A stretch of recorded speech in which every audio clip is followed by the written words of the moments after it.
Hello, I'm Daniel Sketchley. And I'm Callum Byrne. We've been friends for more than 10 years, sharing lifelong passions such as film and music, But most importantly, football, through the ups and the downs. the celebration and the heartbreak. However, he's a Blue Nose. And he's a villain. This is the Second City Podcast.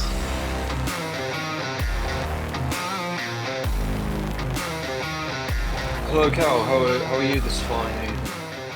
I'm not too bad, thanks. Yourself, Dan? Yeah, not bad, not bad. Are you all back from Malta safely and everything? Yeah, back home now, back home. It's a lot colder here than it was in Valletta, I'll be honest. When'd you get? So Was it yesterday you got back or? last night, yeah. So straight into work at 9 o'clock this morning. So it never ends, never Oh, stops. gee. But No rest, no rest. Fair enough. Means you didn't get to go to either of the big Villa games this week. no, well, unfortunately, I wouldn't have been able to have gone to the Netherlands anyway because I'm not a season ticket holder. Oh, of course. Yeah. Um, Yeah. but I remember it was funny actually after the European game that we'll talk about. I remember walking back out of Valletta, and you know where you walk because you sort of there's only really sort of one way in and out of the main part of Valletta, and you walk back Yeah. out towards the fountain. I was just there thinking to myself, going, I absolutely love it in this city. It's probably one of my favourite cities I've ever been to. But God, what I'd give to be at Villa Park on Sunday.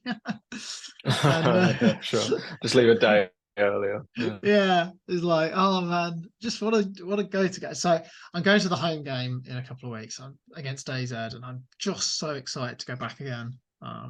So Yeah, so this week we're going to talk a little bit about our city, Blues and Villa. Both had two games this week.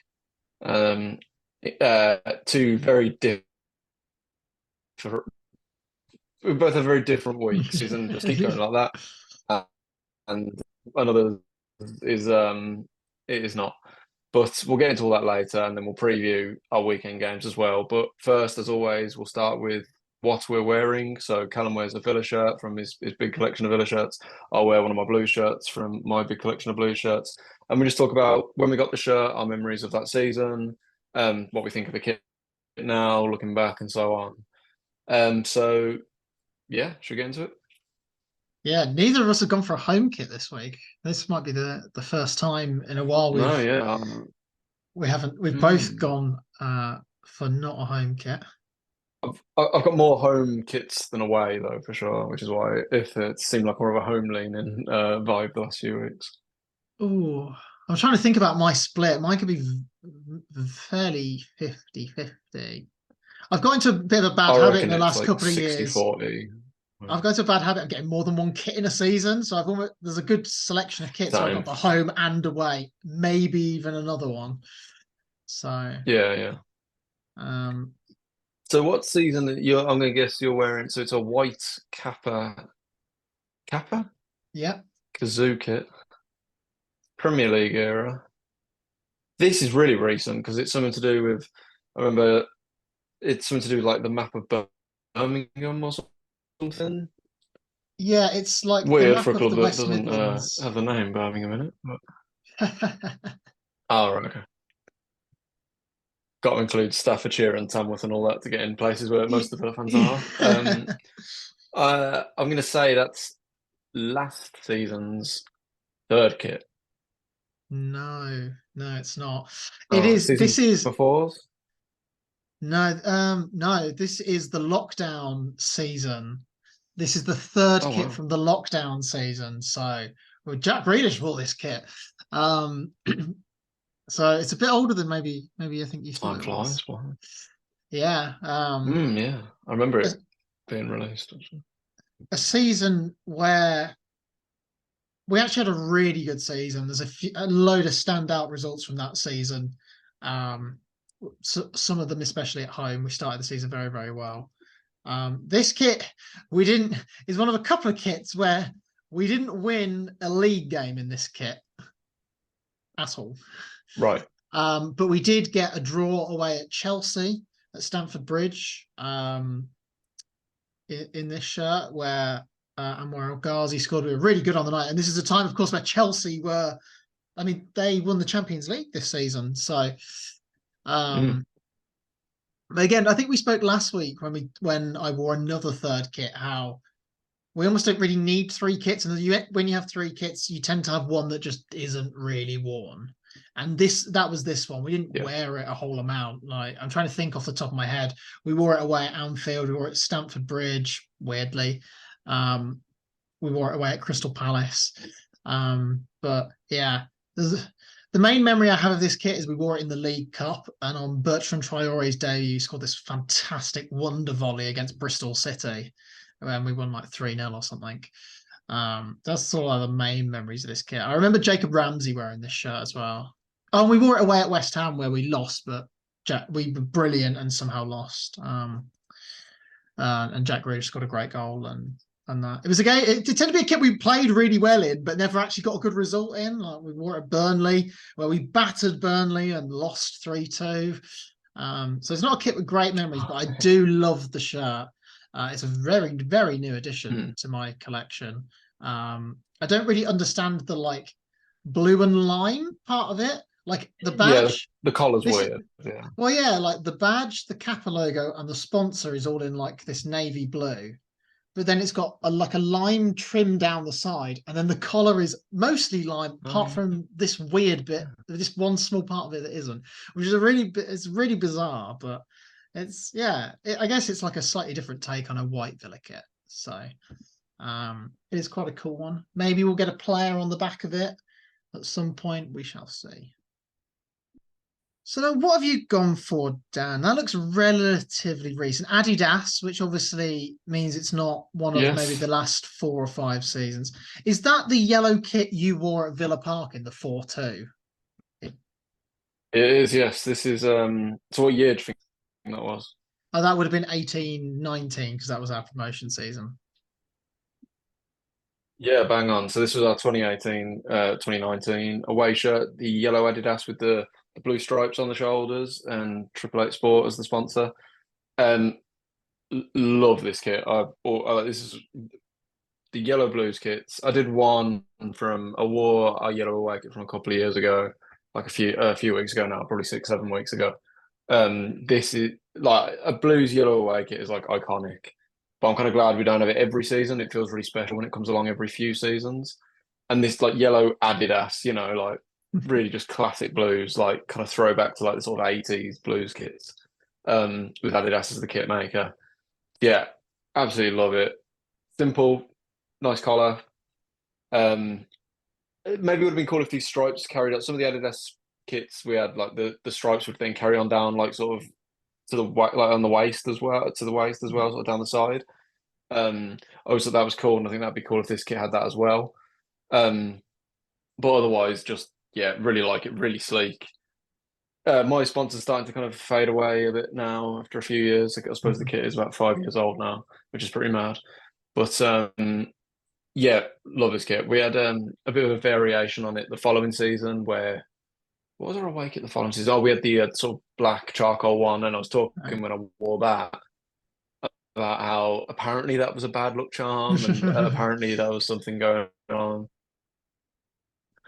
So we used for a while we used a modified version of this kit at times as well the following season. So it was the same, but we had Boyle's clear kit from that season, but we just wore it sometimes anyway.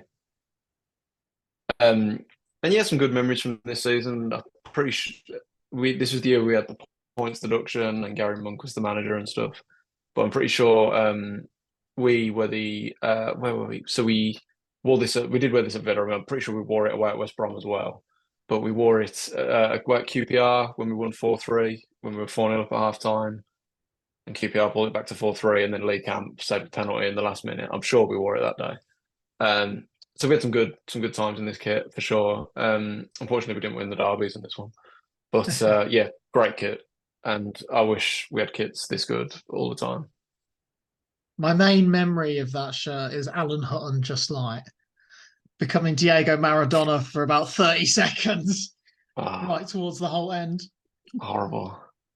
I'll try and block that out. The only thing maybe as well, I mentioned the stripes. It would be really cool if do you remember like on some of our like our home kit this year, for example, we had more of a solid collar, kind of like what you on your kit now. I think Yeah, more of a solid collar and like blue actually could look really nice as well. Um, but yeah, huge fan, I must say, huge fan. very nice. Cool. Shall we get into a retrospective on the week that was? Retrospective, I said Yes. that very weird. Yeah. Yeah. Do you want to start with Blues because you played first? I think. Yeah, can do. We're gonna do it a little differently to how we Yeah. sometimes do it. So obviously both teams played 2 games this week, but we're just gonna cover sort of both the Blues games in one and then both the Villa games in one because obviously a lot of similar stuff going on, a lot of similar ground to cover on both games.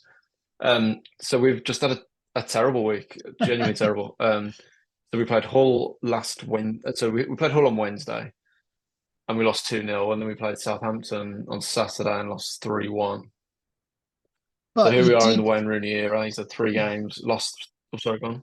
No, I was going to say, but you did call it last week that Jane Philogene, the former Aston Villa youngster, would I score did. in the whole game. You called it. I did. I did. I'm pretty sure uh, someone who knows nothing about football, like you say, name 3 things about football. Someone knows absolutely nothing. They'd be like, name just 3 things you could say about football. They'd be like, oh, Pele, Maradona, and Jaden Philogene today scores against Birmingham City every time he plays against them. It's just the fact of life. But yeah, we're 3 games into the Rooney era. He's lost every game. He's how many goals have we conceded? 7, I think. Scored 1. So yeah, it's not been ideal. It's not been ideal, man. So obviously we were coming off the back of the Middlesbrough game where he tried to mix it up a bit and went to a bit of a 4-3-3, and we were really poor by all accounts that game. Hull went into the Hull game and he went for what seemed like more of a it was kind of like a 4-3-3, but with one sitting midfielder and then 2 like more advanced midfielders. So it was almost like a 4-1-4-1. It looked like to me. Um, and we were just very open all game. He mixed a few things up, put Stansfield back in up front. Bakuna came back in, but made a rod for our own back. Right, 10 minutes in almost. We actually had a good start. Actually, the first 10 minutes were good. Ollie Burke started, and he actually was the best he's played. I've been a bit critical of him since he's came in, but he's probably the best he's played. He was putting some really good balls in, getting in really good positions, and we seem to be trying to hit it long from the keeper straight to him as like a big target man and get the ball to him. And that's actually what kind of led to the first goal for that Hull was that John Ruddy's hit a long ball up to tried to hit a long ball up to Burke. It's not worked. The ball's come back. We're playing a really high line, and the ball's bounced back to Manny Longello at left back, and he's let the ball bounce over his head, which is okay. Turns, tries to play a pass back to Ruddy, and it's way too weak. And the Hull man's nipped in, got the ball, taken it around Ruddy, and scored. It's just, you're already 1-0 down after like 12 minutes, and we'd started all right. And then the rest of the night was, it was dreadful. It's probably the worst home performance. Definitely the worst home performance. Probably the worst performance of the season in general. Certainly the ones that I've seen. And it just wasn't how it was supposed to be. Like, you sometimes get like your new manager's first home game. It's normally a really good vibe. The lower Tilton was open for the first time since it's rebuilding. And yeah, but we were dreadful after that. We really created nothing. Philogene Baday's got a late goal. Or I say late goal, it was about 70 minutes in, I think, from Great range in the second finish. half. We never looked like threatening. We never looked like equalising. Great finish, to be fair. Very good finish. Subs didn't change the game. Like Jukovic came on, and not through, I don't think any fault of his own, but didn't really have that impact at all. I don't think Hogan got on the pitch actually. Uh, yeah, just really subpar. I think apparently Tom Wagner flew in for the game. Apparently, just yeah, it was a night game. Fireworks going off before kick-off. If we got an early goal or got something, I reckon people would have really got up for it. But it just didn't happen at all. I thought we were very open and deserved to lose. And Liam Rosenior, we've talked about him on here before, was obviously Yeah. Rooney's assistant at Derby. I really think he's got a big future. Like the improvement in that whole team, they look pretty good. They could be a dark horse this year. So yeah, it was one to forget for sure. And then at the weekend we played Southampton. So I was telling you about I was work. It was an early kickoff and live on Sky, but I was working, so I recorded the game, turned my phone off, waited, and watched it that night as if it was live. And yeah, that was a sobering experience. Um, I can relate so hard to doing that. like I haven't done it in years. The only time I actually remember doing it, excuse me, was the I remember doing it for a Premier League game, and it was the game where Eduardo broke his leg when we played Arsenal, and we drew Mm. 2-2, and William Gallas cried on the pitch. So that was like a really memorable game, a really kind of remarkable game. But this was just yes, first half was probably as bad as it's been. They just we looked just he made Rooney made a few changes, went to more of a 4-3-3 again, more of like a more of a sit-in three. It felt like certainly in comparison to the whole game. Started Jukovic and Burke, and then he was on the other wing, Dembele. So Rooney really has tried kind of. He started with a different striker in every game that he's managed. For one, Emmanuel Iwu came in for Kevin Long at centre back for his first start for the club. But first half, we were 2-0 down at half time, and we were Southampton actually ran rings around us. You know, they look like a team now that they've had a bit of a bad run at the start of the season, but they look like they'll be right up there come the end of the season now. And so the game was kind of almost it felt like it was over at half time, but Southampton's first goal was offside. I think that's kind of a fact. It is a fact. It is clear. To me, it's offside 100%. And we categorically should have had a penalty. One, I don't know if you've seen it, the foul on Burke in the first half. I can quickly It's check it out. it's crazy. Go for it. I think there was a similar. Was it Man United Wolves when Onana just like absolutely wiped a man out and everyone was kicking off about how a penalty wasn't given? Yeah. It's such a similar thing. Burke's gone to chase a ball and Gavin Bazunu's run out and he's nowhere near, like never going to get the ball. He absolutely wipes him out completely. It's quite dangerous. And I don't know it's decisions like that you don't even know what the ref is seeing. Like what is the ref seeing to not give that? It's absolutely clear as day. So we were hard done by, but we were clearly second best in every department as well. So you can only complain so much. Yeah.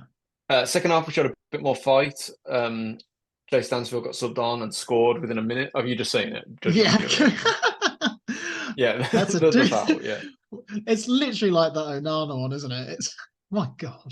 yeah, it's crazy. It's mental. Yeah, staggering. But yeah, second half, Jay Stansfield came on and scored after like a minute, no more than a minute. Felt even quicker, to be honest. Brilliant finish, won the ball back. Dukey, like, it's been a long ball. Duke's got a flick on, and the ball's found its way to Stansfield, and he hit a brilliant shot into the top right corner. And from there, we actually were better. The second half of Southampton was probably the best we've played under Rooney, I would argue. But we're already 2-0 down. We're already chasing the game. Southampton haven't got to go for it. Yeah. But then towards the end, kind of Southampton killed it off. Adam Armstrong gets another goal against us. And it was one of them goals where I think the extent of our problems really showed. Like, so the balls came in from Southampton's like left. So our right back has let the cross in. The ball goes to the opposite post, and they win a header. So our left back has been beaten to a header, and then it comes back into the centre, and Mark Roberts, our centre back, is nowhere near Adam Armstrong, and he finishes it off. So it's like almost every defender was responsible for something. Yeah. I think it just shows the root of our problems. This is not going to be an easy fix, and it just feels like that sort of end of the Eustace era. The last couple of games feel like so long ago now. But I think Rooney has to take some accountability, and I'm sure he will. Uh, of course, a large degree of it, but our away form's been terrible all season. I think we drew our first away game, won our second one, and then I think we've lost every other one since, every single one, and a lot of them by 2 goals. So that problem is before, I went to Norwich away a few weeks ago, and that performance there was no better than this one here, and that was under Eustace. And like how account like things like the Longello mistake in the Hall game.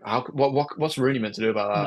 No, yeah, Like, a left back just completely screwing up a pass. Longello, I don't mean to dig him out because I do like him, but he's been very poor, very, very poor the last few games. Not just him, there's been quite a few that have been really underperforming.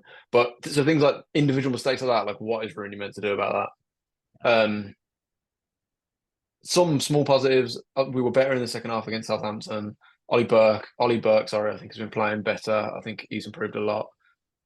16-year-old Ramel Donovan came on for a quick debut against Hull, so that's always good to see.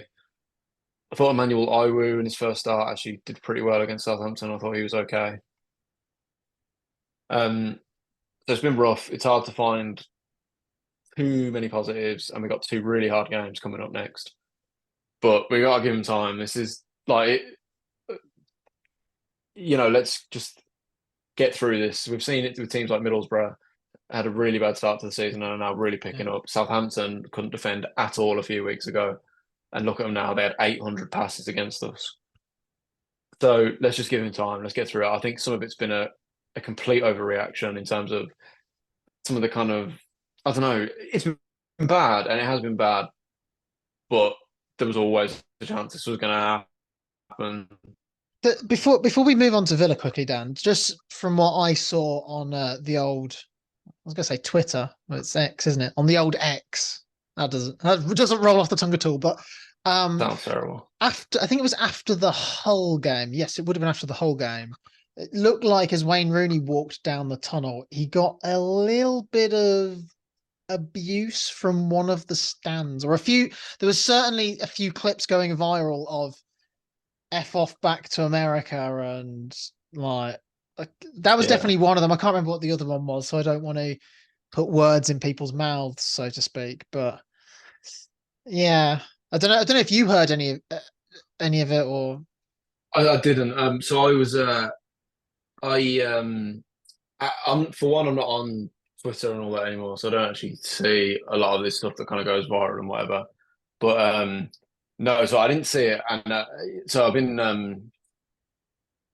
been doing some work at Blues lately, like with the media team and stuff. So I was kind of more, so I got to see the whole game, but I was more with them on this game, so I wasn't so much in my normal seat and stuff. Um, and so I wasn't maybe as in the middle of it all in that sense, if you know what I mean. So I was a little bit oblivious to that side of it during the actual game. But I have heard about these videos going around and stuff, and stuff like that. I mean, no one needs me to tell them or you to tell them. That's just completely out of order. Like it's just crazy. It's bad, but like it's football at the end of the day, isn't it? It's like I just don't. One of your own as well. He's the manager of our team. To do it to anyone's one thing, but to do it to like a manager of your own team is crazy to me. A new manager as well. Yeah. Like He didn't like, sack John Eustace. No, exactly. No, exactly. And it's not his fault that he's got. I get what people say when they don't agree with him being appointed and they go, "Oh, it's he's there because of his name and so on." Well, that's not his fault, you know. So no, I don't agree with any of that. No, never acceptable, and certainly not after two games. I find that absolutely crazy. No, not on board with that at all. So if you're one of those people that literally shouted at him like that, like because we're not talking like chants from the crowd and whatever. We're talking. It's apparently it was quite like direct Yeah, abuse. yeah. It wasn't I mean, like they're the whole Tilton going no, sacked in the morning. It was like a handful of people verbally throwing abuse. like personal stuff. No, got no time for that. No time at all for that. Shall we move on to the Witten Kittens this week? The Witten Kittens. Oh dear. Look, You you're had a just better week sat. than Look, me. Dan, I've lived through the Scouse manager in the Midlands. You can experience the pain now. In a year's time, Rafa Benitez or no, who's a better example? Uh, Louis van Gaal is going to come to Blues in a year's time and lead us to the Europa Conference League, and we'll treat it like we've won the Champions League. uh, Yeah, let's talk. So we briefly mentioned when we first jumped on that Villa played in Europe. I don't know if you know, Dan. Um, Only too well. So. yeah. But We we've done had that before. We've been there and done that. So you know. we played AZ or RZ, I think is probably the right way to pronounce it, in our third group game. So this was the last team that we hadn't played, the only team in the group that we hadn't played at all. Obviously, I said going off the back of the last episode, there was a really big game. We'd obviously ballsed up our first away game in Europe at Legia Warsaw, and I probably would have taken a draw. I think RZ were one of those teams that when you looked at who was in the Conference League this year, that was the team that I looked at along with Eintracht Frankfurt and said they're the ones who could go quite deep into competition. Obviously, they're semi-finalists from last year. So I would have taken a draw. Unai Emery said, I ain't about that life. But we didn't make 6 changes, which I am thankful for. So we were really, really good on Thursday. Really, really good. It was the debut of the third kit. We've now won a game in all of our kits this year. It doesn't happen very often, so we'll take it. But yeah, we're fantastic. A couple of standout performances. I mean, Leon Bailey, he's dropped his socks low like a Jack Grealish, and all of a sudden he started playing like Jack Grealish in the Villa Jack Grealish, not so much Manchester City Jack Grealish, but no, he was absolutely sensational. He caused so many problems for RZ, and they didn't really know how to handle him. He should have scored about 30 seconds before he did score. It was like the old Leon Bailey where he was basically through 1-on-1 and either needed to shoot or square it and did neither of those things and got tackled. And then scored a superb goal, an absolutely fantastic finish 30 seconds later, which was a really difficult chance. But yeah, we kicked on. We got the first goal. Yuri Tielemans, a lot of us have been fairly critical of Yuri Tielemans in an Aston Villa shirt. He really hasn't hit the ground running and then hasn't particularly helped himself by talking in the Belgian media on international duty. But he played in a slightly different role and with slightly better players than he has played with during his other starts in a Villa shirt. We really compacted the midfield in our sort of 4-2-2-2. So we had the double pivot of Kamara and Douglas Luiz that is our strongest double pivot. And rather than playing or starting him in that double pivot, we played him slightly more advanced on the other side to John McGinn. And the two of them linked up amazingly for that second goal. John McGinn put an unbelievable cross pass through to Yuri Tielemans, who had a bit of a dodgy touch, but he finished it brilliantly, just slid it under Matthew Ryan. And so hopefully it was a great moment for him, and hopefully that'll allow him now to really kick on, because I think we all know Yuri Tielemans is a great player, and there is a really good player in there because we've seen it for Leicester. So hopefully, we've seen the likes of Pau Torres and Moussa Diaby. While they may have started well, they were still sort of finding their feet a bit in the Premier League, and so maybe, or at least in our system. So I think we're starting to see that with Yuri Tielemans, hopefully now.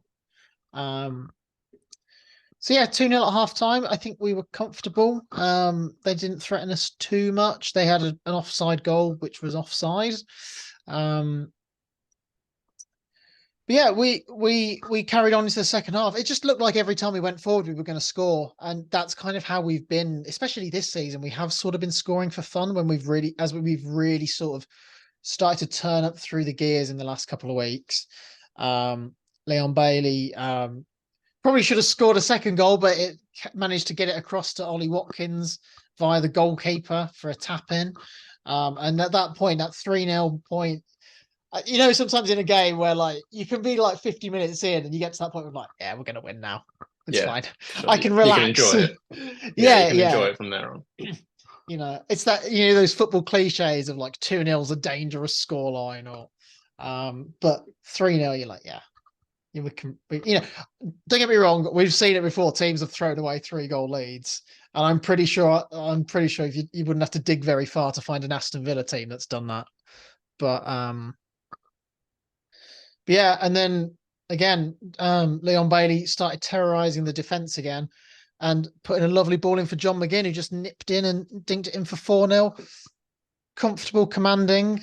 We let a sloppy goal in towards the end, but which is annoying because we haven't kept that many clean sheets last year. You look at the back end of last year where defensively we were fantastic and we kept quite a few clean sheets. We haven't really done that this year. We've tightened up the defense because, when we were talking at the start of the season, we were quite leaky at the back and we were chopping and changing our sort of defenders around. And so we do seem to have, we're not as leaky, but we're not, want a few clean sheets. But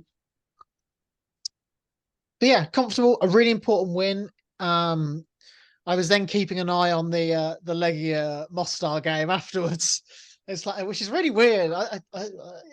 Normally like in a league game, like you might check the results, but like you're not that bothered. You're not dependent on it in any way, really, are you? Yeah. As well as like maybe like every 15 minutes, it's like, right, what's the score between Legia and Mostar? So Legia I think they came from behind to win. They scored late on, so we're now second in the group, joint on points. But the important thing to remember is with UEFA competitions is that it's not done on goal difference; it's done on head to head. So, Yes. and then I guess if the head to head is the same, they then go to goal difference. I think. Yes, I'm pretty sure that's how it works. Yeah, because I remember I remember trying to work this out because the Euros, like you say, UEFA, the Euros works in that way as Of well, course, which yeah. is pretty interesting. It kind of makes sense, I guess. I can kind of see the logic in it. But yeah. So how many points are you on now? You on 6 points? 6 points. Cool. How many more points do you think you need to get through? 3, What 4? we got 2 home games and we still got 3 games. 2 of them are at home. 6 points would be comfortable. Oh, easily. Yeah, for sure. I remember the year we were in Europe, which was the Europa League, not the Europa Conference League. This is the big boys stuff. We got 10 points and got knocked out, but I remember everyone saying that was like so unlucky. Like 10 points would almost always get you through. It's kind of like in the Euros and the World Cup, like 4 points tends to get you out of that group. Obviously, there's less games. Not the Yeah, Euros less now. games. 3 points will get you through in the Oh Euros yeah, these days. yeah, that's true. Oh yeah, I don't. 6 points, 100% would get you through. 3 or 4, I reckon, would probably do it as well. To be fair. Yeah, 4. I think you might be dicing it. 5, I think, yes. But obviously, we want to top the group because I'm pretty. Yes. If we don't top the group, we'll almost certainly get a Europa League team. Right. Dropping Which down. is side note. I don't know if we've talked about this before on the podcast. If we have, apologise for covering all ground. But I hate the rule in European Yes, competitions of the teams that finish third dropping into the next tournament down. it. Have we talked about this? I don't know, but I'm We've happy to probably talk talked about it about it. now. Yeah, It's I hate rewarding that rule. failure. It's rewarding failure, and the teams. I remember it kept happening to like Man United. They kept getting knocked out of the Champions League because they finished third. And like, oh yeah, we don't want to go into the Europa League. Well, fuck off then. Don't be in the Europa League then. It's Yeah, like, you know what I mean? Like, have teams in it that yeah, want to be in it. You failed, and you're now acting like you're too big for it. yeah. Like, I hate that rule. It really annoys me. And don't get me wrong, like Sevilla in the Europa League are like you just don't bet against them, and their record No, in that competition is insane. But how many times have they won the Europa League having dropped out of the Champions? yeah, I agree. And these teams that like have to work through their group stage and doing everything to get into that. They, have succeeded by getting into the next round, and then they're playing another team that's failed and is in that round. I really hate that rule so much.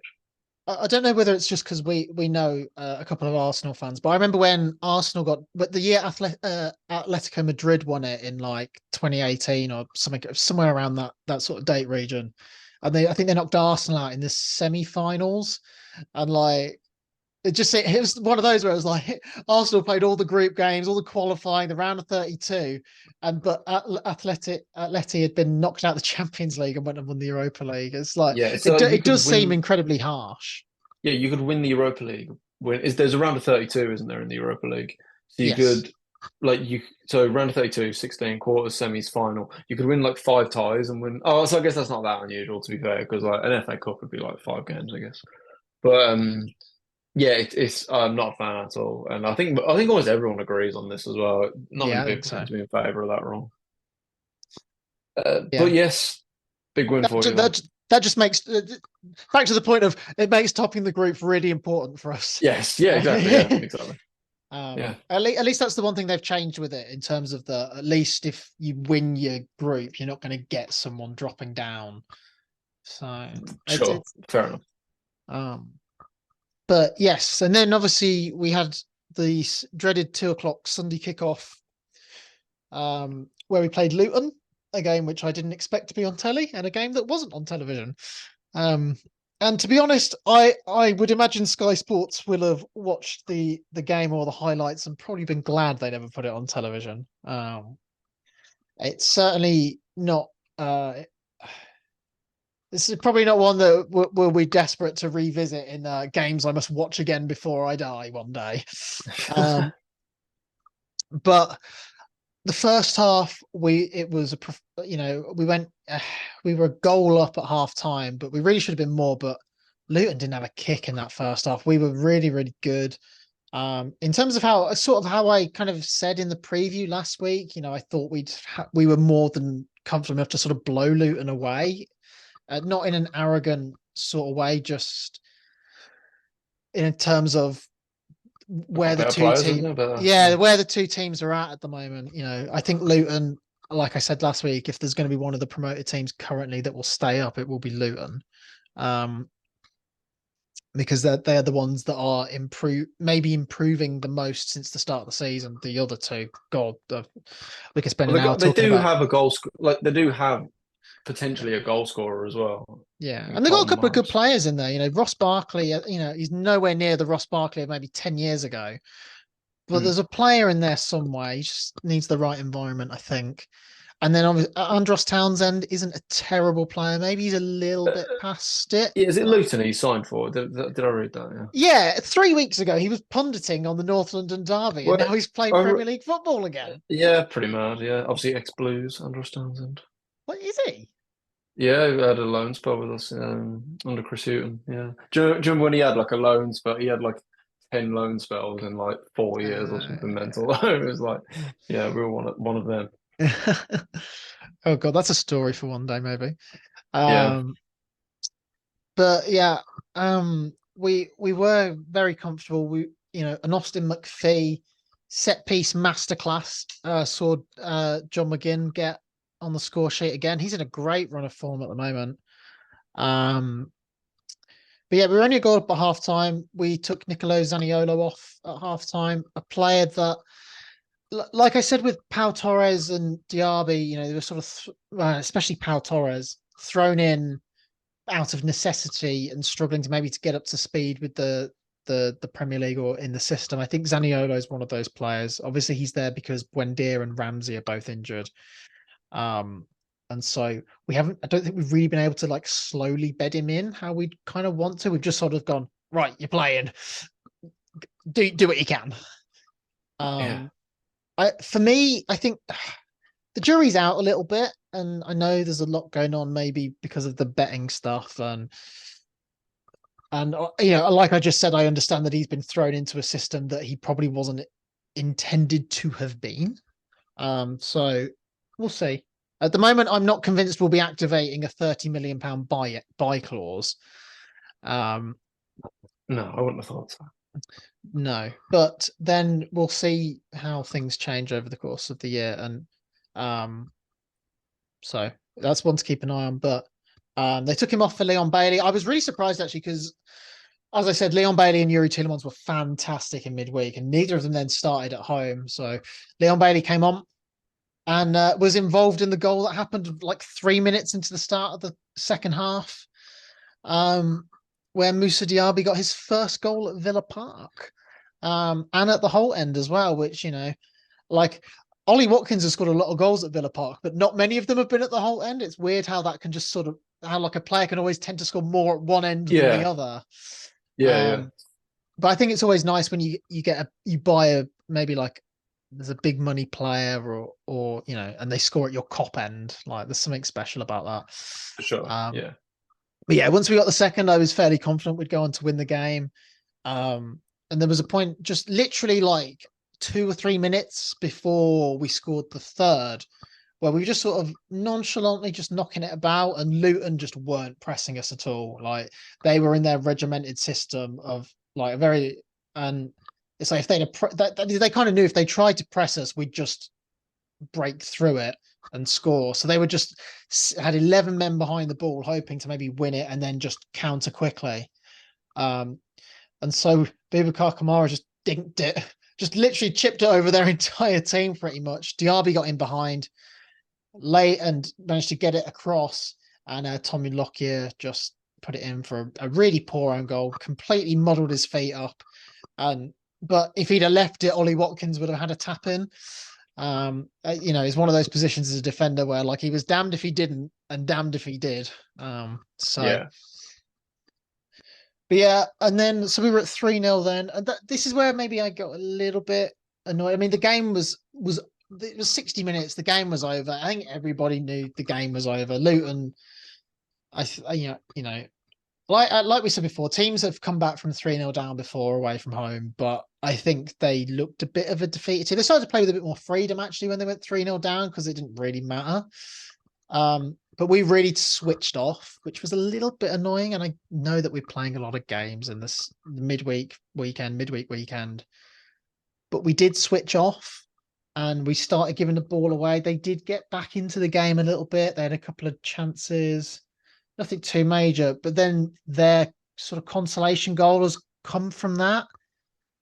And like I said in the RZ game, we haven't kept many clean sheets this year, and this should have been a surefire clean sheet. Yeah. And we've leaked. It's a really unlucky goal, but it's a really terrible header from Ezri Konsa. He's just tried to dink it back to Emi Martinez.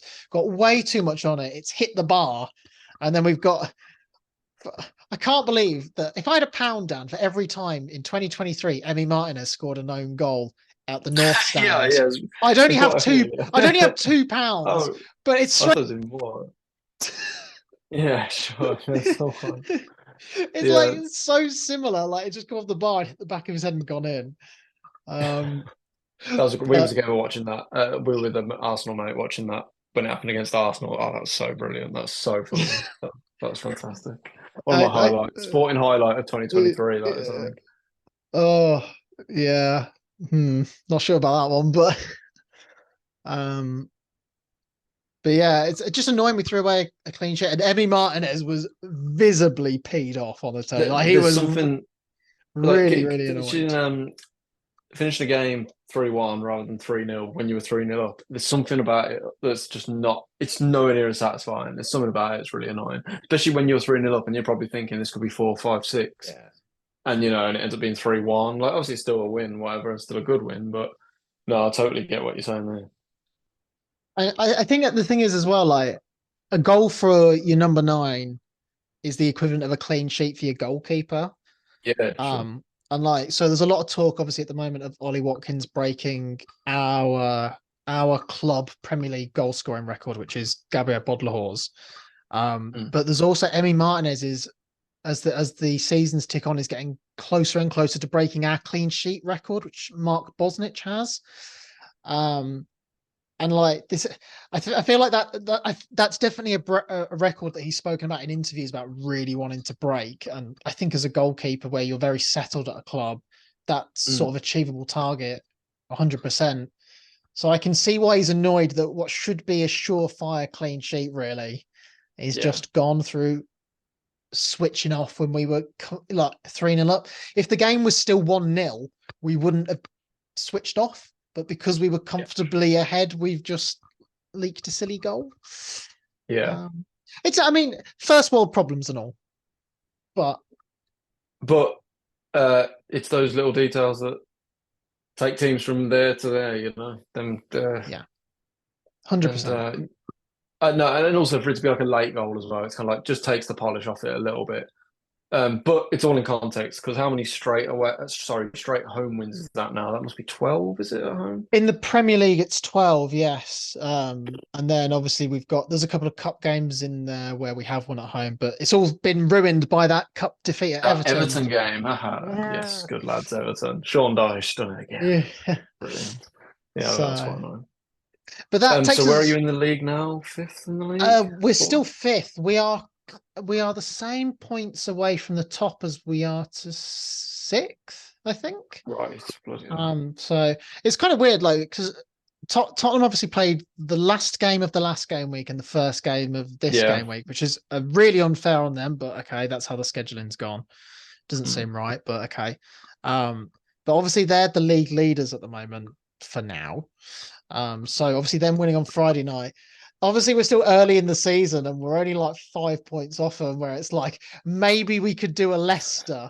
So it was like, come on, we've got to win to keep pace with the league leaders at the moment. But Oh obviously, dear.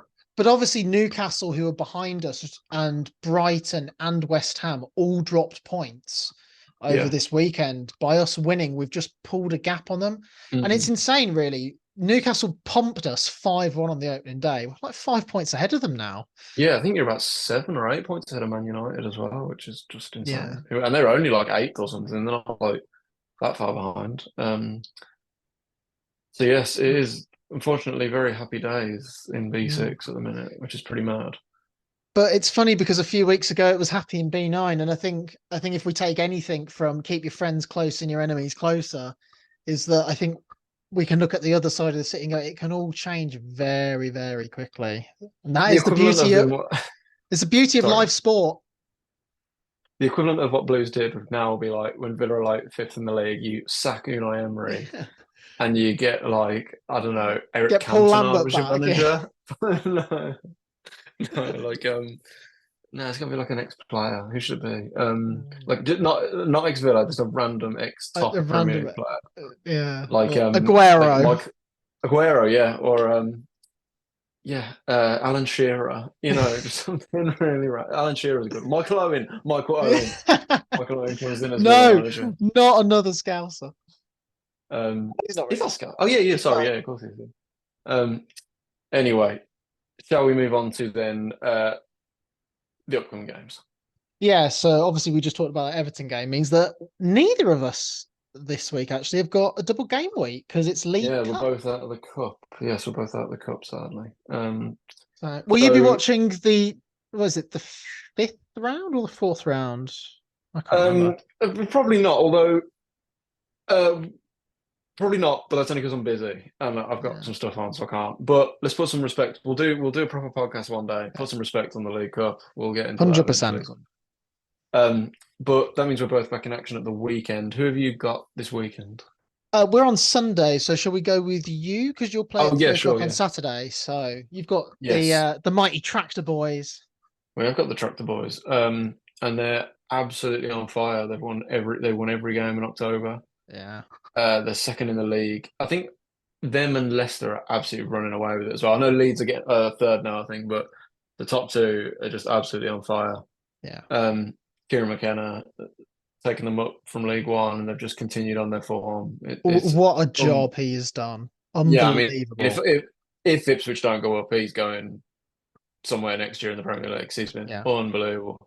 Yeah, and I can't remember the exact stat, but it was something to do with like uh on the Not the Top 20 podcast, they were talking about like the gulf that Ipswich had on like the next team down in League One was like absolutely insane. And that's why they predicted at the start of the season that they'd probably go straight up as well from the Championship to the Premier League. Um so not ideal for Rooney to have to play them and Sunderland in the next two games, who are both in the top seven at the minute. But we're at home, so you never know. And I don't like, as I say, Rooney needs to be given time. But this is a really, really tough game. And for me now, it's about if we get anything out of the game, it's a huge bonus. If we get a draw, fantastic. I But think the most important thing for Wayne Rooney is to stop the rot. I mean, it's Yeah, crazy to stop the say. bleeding. It's a crazy thing to say. He's only just joined, but obviously Yeah. he can't afford to lose what both games. He can't afford to lose both Sunderland and Ipswich, in my opinion. No, sadly not, which is frustrating because they are two difficult games. Sunderland away as well. But no, we need to just go back to basics. And we can do all the stuff that Rooney wants to do and the powers that be want him to do, absolutely. But Rooney has said himself, we need to be picking up points as well, though. This under Zola, we never did that. We just stuck to it, stuck to the principles, stuck to the philosophy, and it nearly got us relegated. But Rooney, he's not an idiot. He'll realise we need to be getting points on the board. But it's going to be really tough. One of probably our hardest games so far this season. But I really hope he can get something. If I had to make a prediction, obviously I'm a Blues fan, so I'll make How positive do you want to be? How positive do you want to be? I'll say 1-1. I think that's. I'll be honest. I do think it's optimistic. I think Ipswich should beat almost anyone. Ipswich only beat Plymouth by 1 goal at the weekend.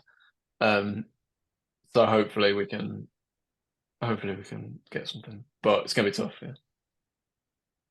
And then we play former double European champions Nottingham Forest in the. We won the European Cup back in 19 X, Y, and Z. 40 years ago. Derby. Yeah. Have you ever been to Nottingham Forest? Yeah, I went for a cup game, FA Cup game in 2010. That I haven't. That is a ground I would love to go to an away day at. Yeah, it's cool. Yeah. I think sadly it was a 0-0 I went for, sadly, so I didn't get to experience a goal. Yeah. So but yeah, that's definitely a bucket list away day for me. Hopefully one day. But yeah, they've really struggled actually. They started the season quite well, but they're winless in their last 5. Obviously, their home form was what carried them through last year. So I expect a difficult game. Obviously, we've got no midweek games. So it's going to be one of those weeks where we've actually got more preparation than we will have. In some of the upcoming game weeks, we've got some very difficult game weeks coming up as we hit the festive period. So we're in a good run of fixtures at the moment where if we can be picking up 3 points, it'll stand us in very, very good stead when we hit a really horrible patch of tough fixtures in December. But yeah, I think we've got to look to go and win because they're in bad form. Obviously, as I said, their home atmosphere and their home support is very, very good. At least that's how it appears as someone who watches on the telly. So I think if we can silence the crowd, I think an early goal for us would be, wishful thinking and all, but if we got an early goal, I think, and just lower the crowd down a bit, I think we'll be able to control the game. But the one thing we can't really afford to do is rile that crowd up, really, because they have a good support, and I think their players will play off that. So I do think we'll win. We've had a couple of good away days there, and we won't talk about last year because Gerard was the manager. But yeah, let's talk more about it. Let's talk about it. What do I want? I'm going to be really optimistic. I'm going to say we're going to win and have a clean sheet. That's how wild I'm going to. What? 2-0, 3-0, 2-0. Fair enough. 2-0. I think that's a reasonable prediction. Sure. Sweet Cal, shall we wrap it up there? Yeah. It's been an episode of away kits and internet issues, but we have managed to. Hopefully we'll edit around the internet issues a bit. Yeah, hopefully this is the first you've heard of an internet issue tonight. Yeah, that might be optimistic as well. But no, it's all good. It's all good. Sweet. Perfect. So do you want to do the first line of the outro? Because I can't remember what it is. Sorry. If you have enjoyed today's podcast, please do subscribe on whichever podcasting platform you're listening on. And make sure you go and check out our 2 special Second City Story episodes. We did one on Alex McLeish a few months ago, and we also did one in the last international break on Hotter. Very much worth every minute of your time. Please go check them out. Sure. And if you have enjoyed this episode, you can also follow us on Twitter and TikTok. Yeah, and why not leave us a 5-star review while you're at it and subscribe whatever podcasting platform that you're on. I've already Yeah, said that indeed. line, but I'm going to say it again. Okay. It's been a long night. It's quite late we're doing this. Our handle is at Second City Pod. That's at Second City Pod. Yeah, so 2ND City Pod, our link tree, which is on screen now for all your YouTube videos, will take you to every single platform that you could possibly wish to find us under the sun, and maybe a few more. Beautiful. Until next week, then, Cal. Enjoy the games this weekend, and we'll reconvene this time next week. Yes, hopefully it's a good week, and up the Villa. SOTV and KRO.